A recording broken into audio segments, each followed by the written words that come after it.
That's thyme. It's an onion, garlic. We got peas and beans, sugar pea,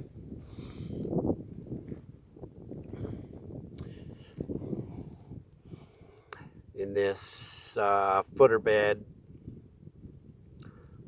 right in front of this big foundation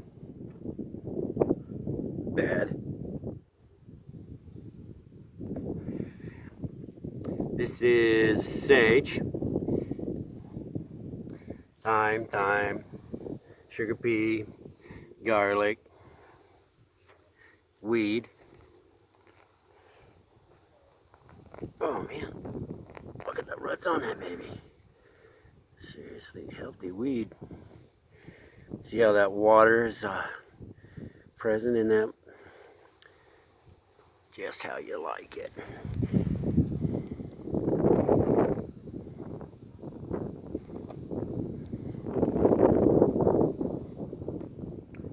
Sugar pea. Thyme, some sunnies, garlic, random flower. It's a volunteer from last year.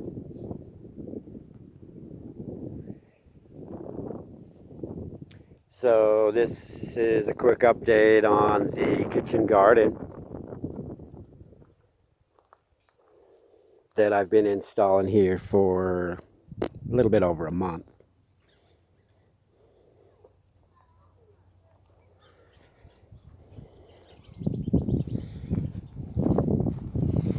All of our sunflowers are starting to really show up. This is oregano that's overwintered. Came back looking good. So there's our row of sunflowers.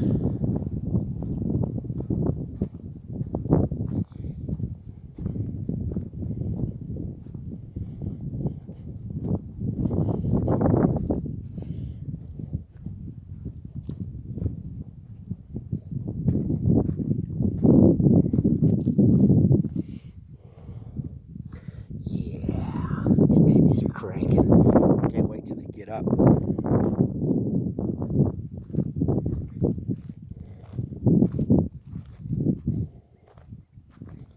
It's going to be a stunning hedge. These usually get about 7-8 feet tall. So I am going to have to take a bunch of those out. I might transplant them other places.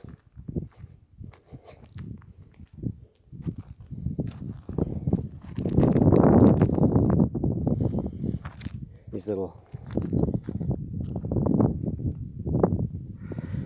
areas right here have summer squash in them, so there's going to be a line of summer squash right there.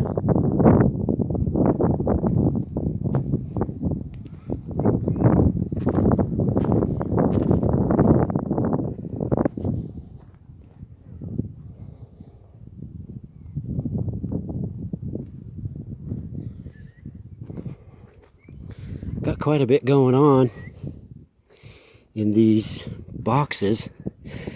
If you remember, this is the box where we put all of the seeds in February that are going to be our transplant start. So we use this first bed to get stuff going. We want to transplant into other areas of the kitchen garden. Those are a couple little melons. Got eggplant in here. There's a tomato. Let me get over here. That's a tomato right there, if you can see it. Tomato. Little patch of tomatoes. So once they get up and well rooted, they can be popped out.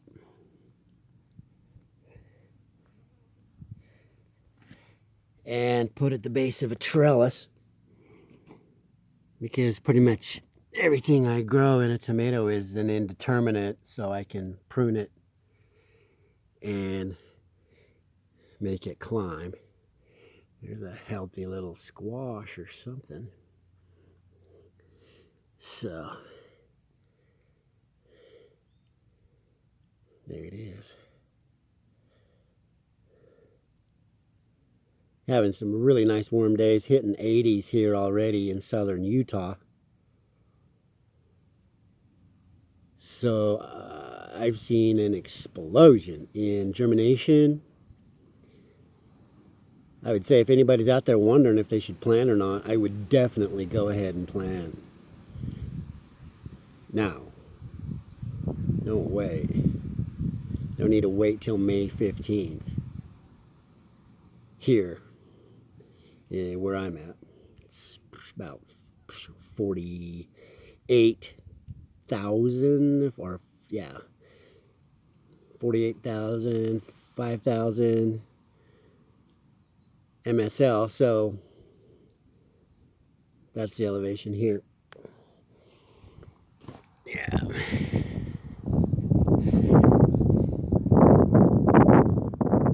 All the boxes are finished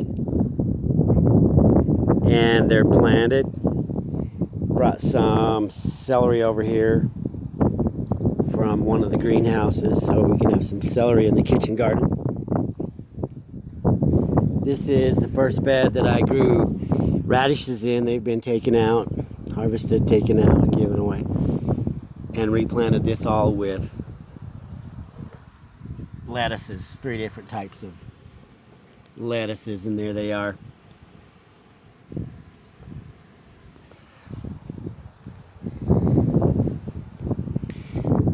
Where am I getting all this mulch?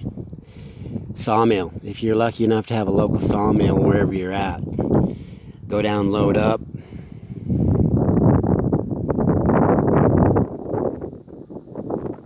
Let me show you really quick how I deal with that. Local sawmill here offers this for $9 a yard. You go pick it up, and it's been sitting around for 2 or 3 years, full of that white fungus we know is mycelium, and it holds water really well. And as you can see, it's full of all different sizes. So I took a chicken coop door here and put several different sizes of screen on it. The bottom screen's a little bigger, top screen.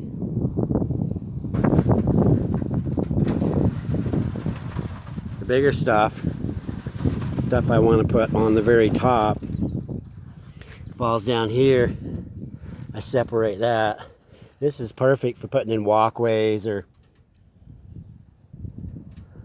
on top of something where you really want to layer it out. Have the fine stuff on the bottom.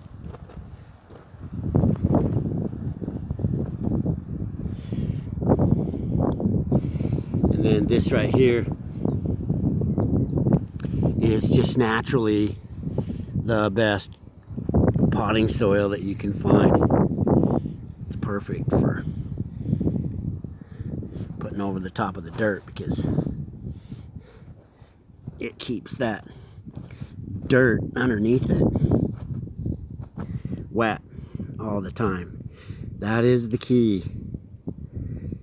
All plant life likes the water coming up from out of this dirt through the mulch skin and to the undersides of their leaves.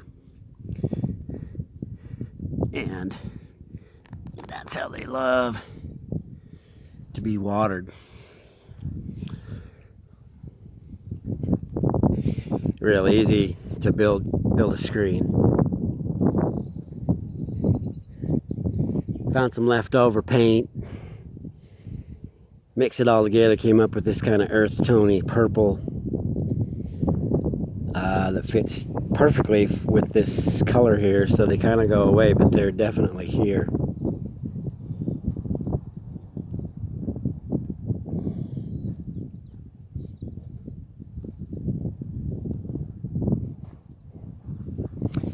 some of the flowers, the wildflowers that were planted in these Helga rows are starting to appear. And it'll be quite amazing. The sunflowers on the outside hedge, on the inside Helga row, all the beneficial, beautiful yellow, red, purple flowers on the inside here. And then here we have more squash and zucchini right here. And then there's going to be a row right here, probably set it about right here, of 6-foot sections of that primitive trellising. So we can have another vertical growing space available all the way around on the inside of the garden. So when you run out of ground space, you go vertical, which is up, to maximize your growing area. These are some daikons that I left in so they can mature. It looks to me like they're going to set some seed, which is fine with me. I love daikon seed. Just keep spreading it around. But daikons are great radishes because they are so tough. They're actually considered a plant that can break impossibly hard soils. So we plant them as a ground cover instead of broad forking your beds, trying to break it open and loosen the dirt underneath. Just plant daikon radishes, they'll do it for you. So there's the update. Everything's cranking.